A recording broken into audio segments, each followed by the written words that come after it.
After the end of World War II, the world was split into two, East and West. This marked the beginning of the era called the Cold War.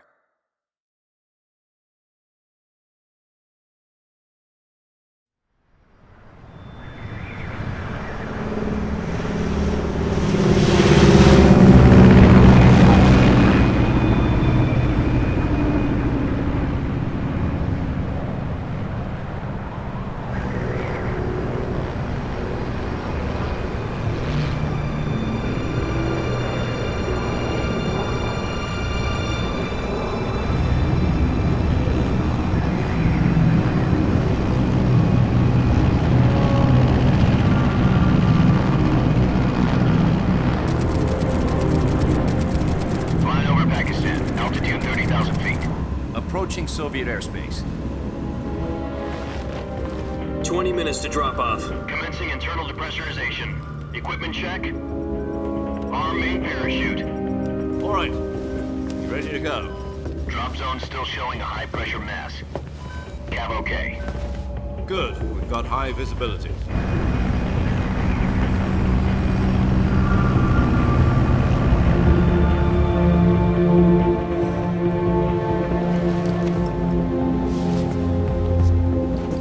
Put out that cigar.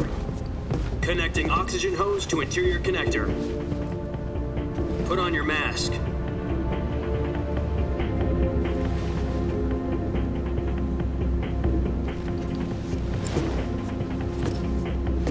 Does this panty waste know what he's doing? Approaching release point. 10 minutes to drop off. Hey, are you deaf? He said put out the cigar and put on your mask.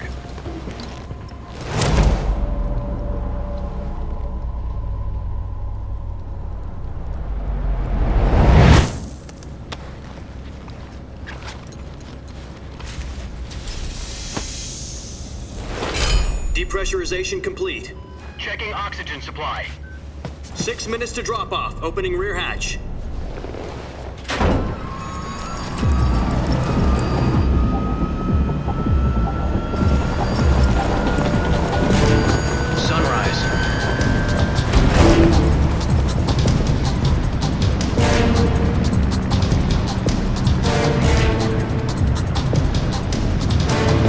Temperature minus 46 degrees Celsius. 2 minutes to drop off. Stand up. You'll be falling at 130 miles per hour. Try not to get frostbite from the wind chill. 1 minute to drop off. Move to the rear. Activate bailout bottle. This is one for the history books. The world's first halo jump. 10 seconds to drop off. Stand by. Status okay, all green. Prepare for drop-off. Countdown. 5, 4, 3, 2, 1. Spread your wings And fly. God be with you.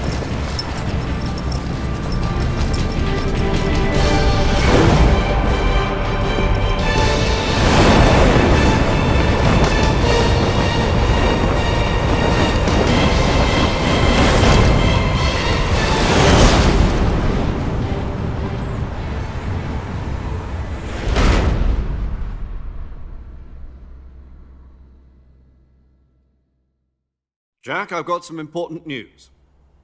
The head of the CIA has finally given us the green light for the virtuous mission. Virtual mission? No, the virtuous mission. The future of our Fox unit depends on it. If it succeeds, we'll be officially organized into a unit. Virtuous mission? Sounds like some kind of initiation ritual. You know, don't get cocky. This isn't a training op. Right. So what exactly is this wonderful mission? Well, about 2 years ago, a certain Soviet scientist requested asylum in the West through one of our moles. His name is Nikolai Stepanovich Sokolov. He's head of the OKB 754 Design Bureau, one of the Soviets' top-secret weapon research facilities, and the East's foremost expert on weapons development. Sokolov?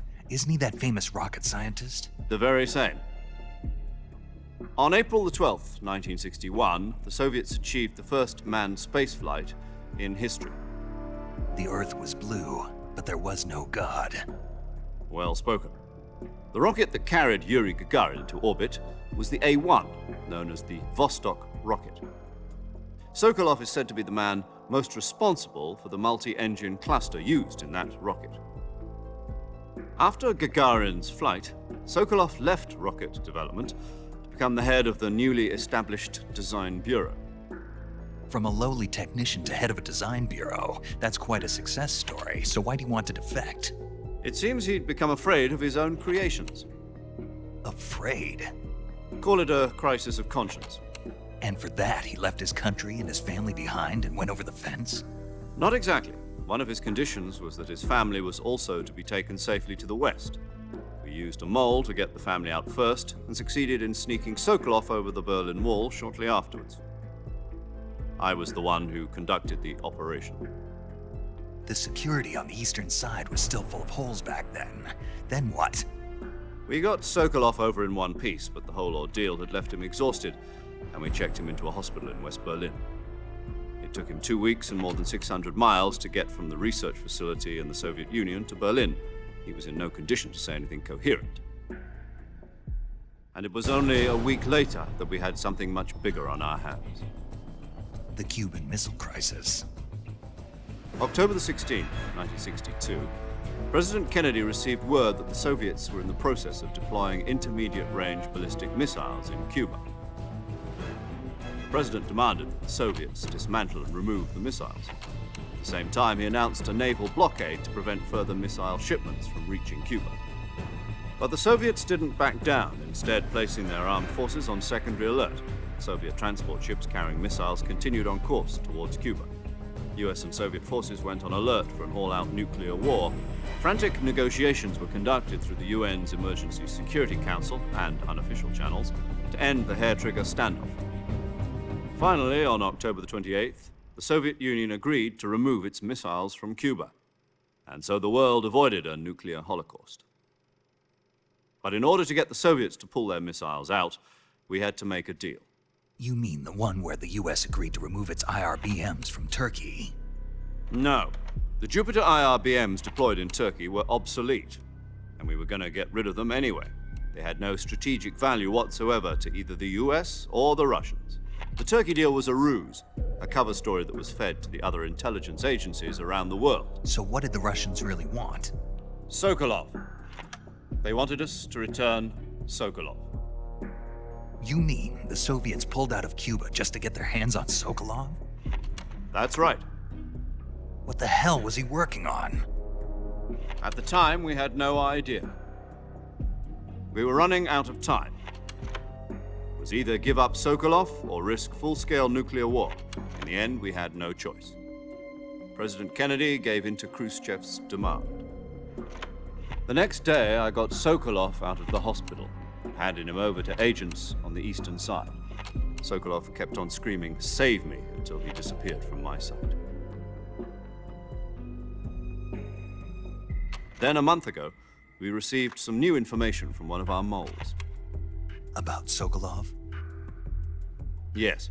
He was taken back to the research facility and forced to continue working on the weapon in question under KGB supervision. What's more, it's on the verge of completion. So what kind of weapon is it? Something to do with space rockets? No, missiles.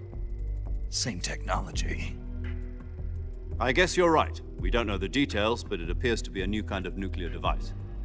For half a year now, the Soviets have been conducting frequent nuclear tests at Semipalatinsk. Something to do with the weapon, I assume. We're talking about a secret weapon so big that Khrushchev was ready to pull out of Cuba to get it back. Is Sokolov still in the facility? No. According to our intelligence, he's in Selinoyarsk, a place in the mountains about 3 miles to the west that's known as the Virgin Cliffs. The Virgin Cliffs. Nice name for a virtuous mission. They moved him there just recently. Why? Apparently, they're conducting a field test of the weapon, but it's our best chance to get him back. This mission would never have been possible if he was still in the research facility. This is our last chance. Sokolov must have known that too when he contacted us.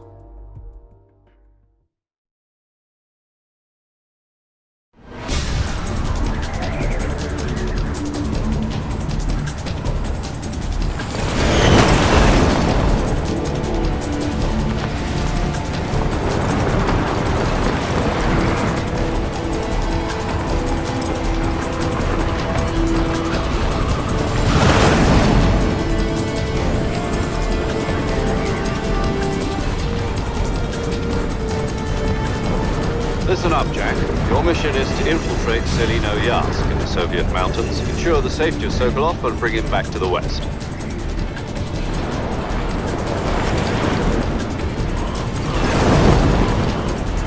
If we don't get Sokolov back before that weapon is complete, we'll be facing a major crisis. The clock is ticking.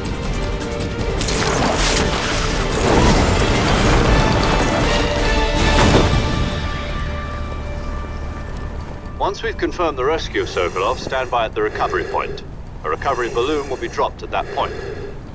Helium will be pumped into the balloon to inflate it. The process takes about 20 minutes. Once it's complete, the gunship's arm will latch onto the balloon and pull it up. The Fulton surface-to-air recovery system. I'm familiar with the theory. Take it easy. It's been combat-proven. Do you think Sokolov is up to it? The shock will be less than during a parachute jump, and the arm can handle up to 500 pounds. So you're planning on going over the border in a single combat Talon? She's equipped with two 6-barrel 20mm Vulcan cannons, as well as two 40mm machine guns. Sounds like she could hold her own against a battalion of tanks. Even with the fuel in the reserve tank, we're facing a 4-hour time limit. If all goes well, it shouldn't take more than a few hours. Home in time for dinner. But if anything goes wrong, you'll be eating dinner, breakfast, and all the rest of your meals in the jungle.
Do you copy? You're already in enemy territory, and somebody might be listening in. From here on out, we'll be using code names to refer to each other. Your code name for this mission will be Naked Snake. I'll be referring to you as Snake from now on. You're not to mention your real name. Snake? What, you don't like snakes? What do you mean? Well, you've eaten one before, haven't you? In survival training. I'm glad to hear that. I don't know if I'd ever order one in a restaurant, but... Be careful, you might not have a choice. What about you, Major? What should I call you? Let's see. I'll be Tom. Call me Major Tom. This will be a sneaking mission. You must not be seen by the enemy. You must leave no trace of your presence. Is that clear? This kind of infiltration is the Fox unit's speciality. In other words, weapons and equipment are procured on site. That goes for food as well. You're completely naked, just as your name implies. Great. Now I see why you asked me if I like snakes. I suppose calling me Snake was your idea of a joke, too. No. There's a good reason for that. I'll tell you later when the time is right. Gotcha. Getting back to the subject, how exactly am I supposed to feed myself? You've been issued a knife and a tranquilizer gun. Use them to hunt for food. You'll also find some medical supplies in your backpack. Yeah, about the backpack. I lost it in a tree on the way down. I see. Well, you'd better go back and get it then. You know where it is? No problem. I can see it from here. It's stuck on a branch. To climb a tree, stand in front of a tree that's covered in ivy and press the action button. I'll be monitoring your progress over the radio. We can't risk violating Soviet airspace, but I'll be in the gunship. My frequency is 140.85. I'll give you a call if I need to talk to you. If you need to talk to me, use the send function. Okay, Snake, go get your backpack.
I see you've retrieved your backpack, Snake.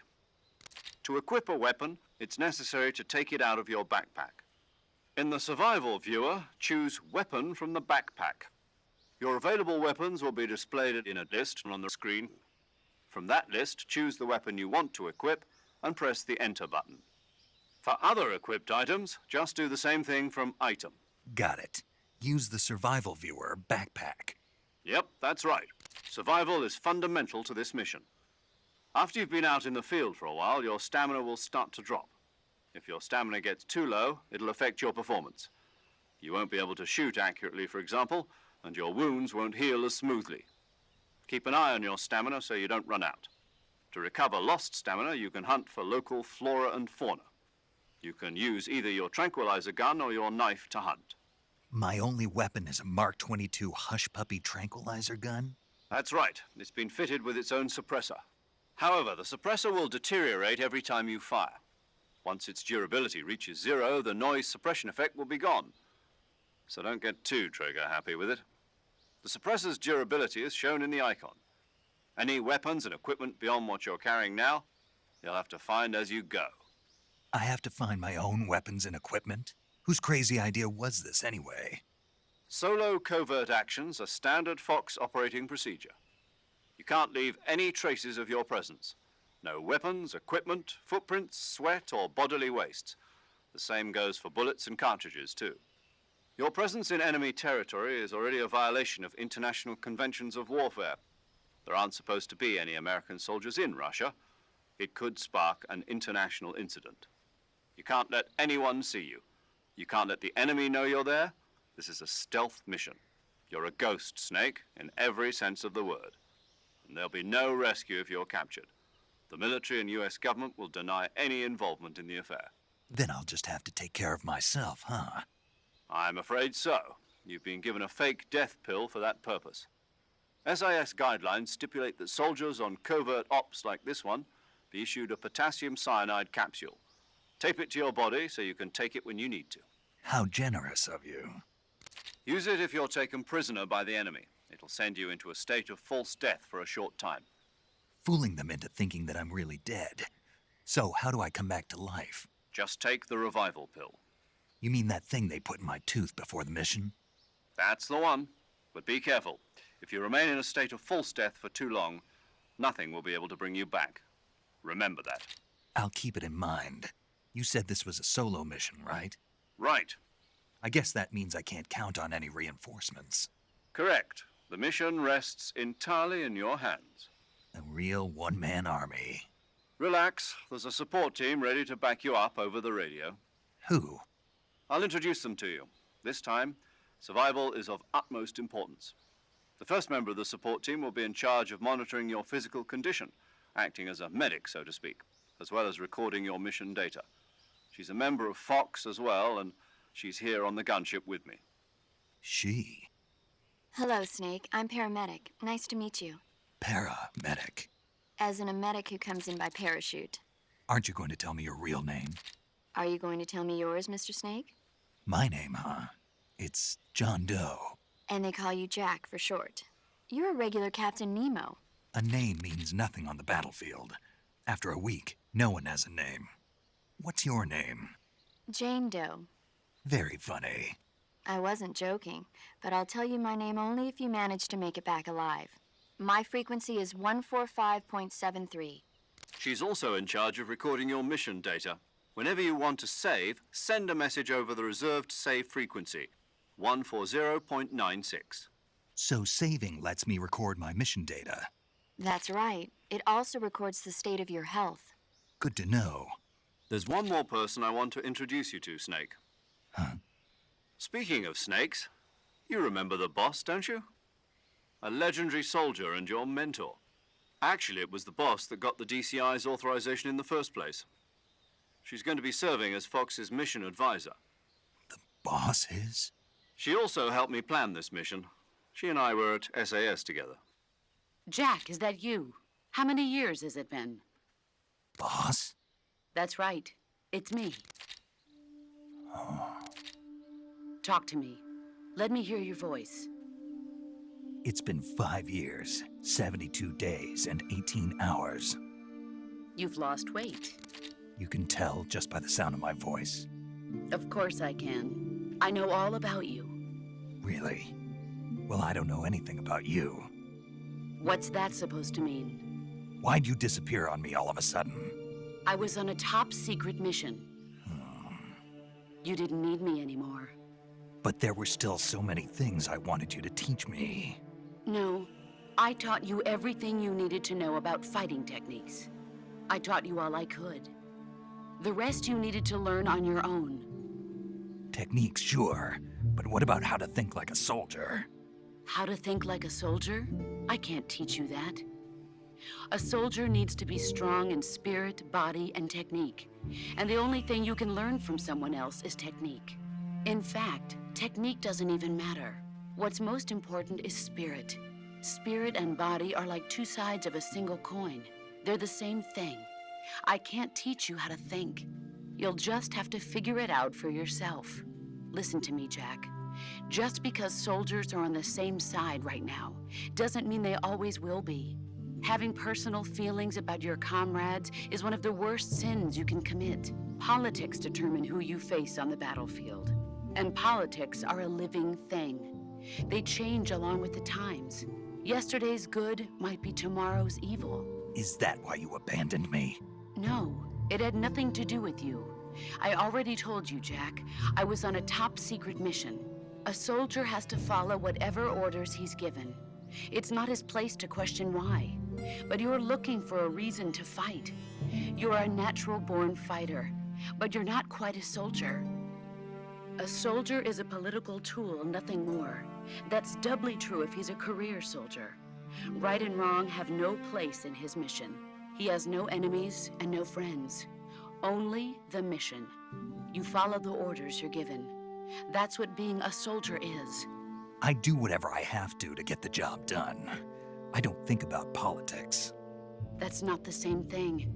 Sooner or later, your conscience is going to bother you. In the end, you have to choose whether you're going to live as a soldier or just another man with a gun. There's a saying in the Orient, loyalty to the end. Do you know what it means? Being patriotic. It means devoting yourself to your country.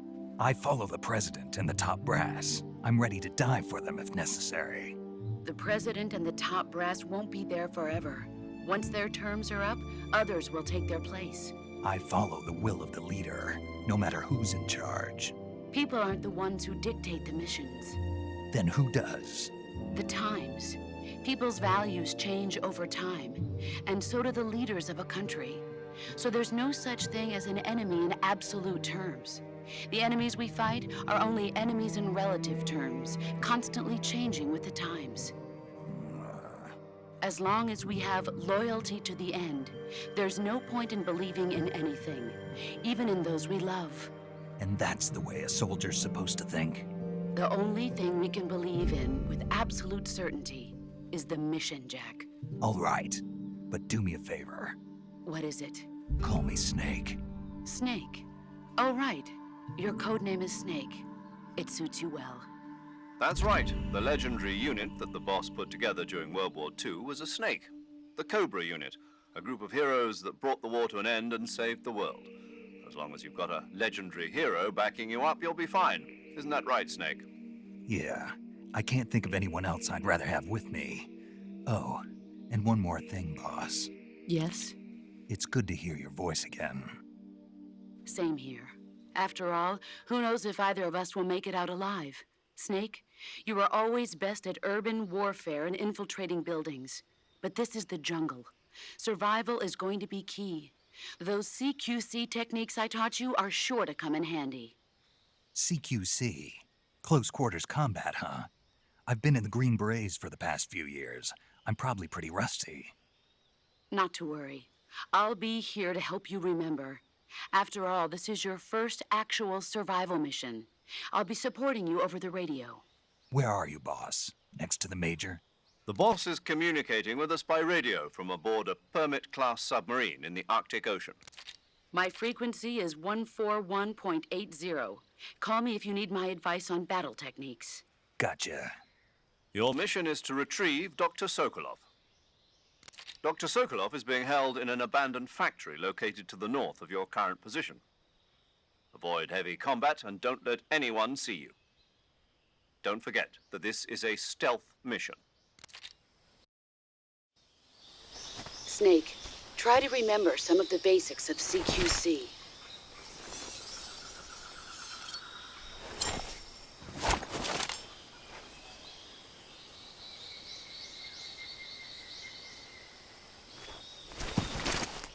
Commencing virtuous mission now.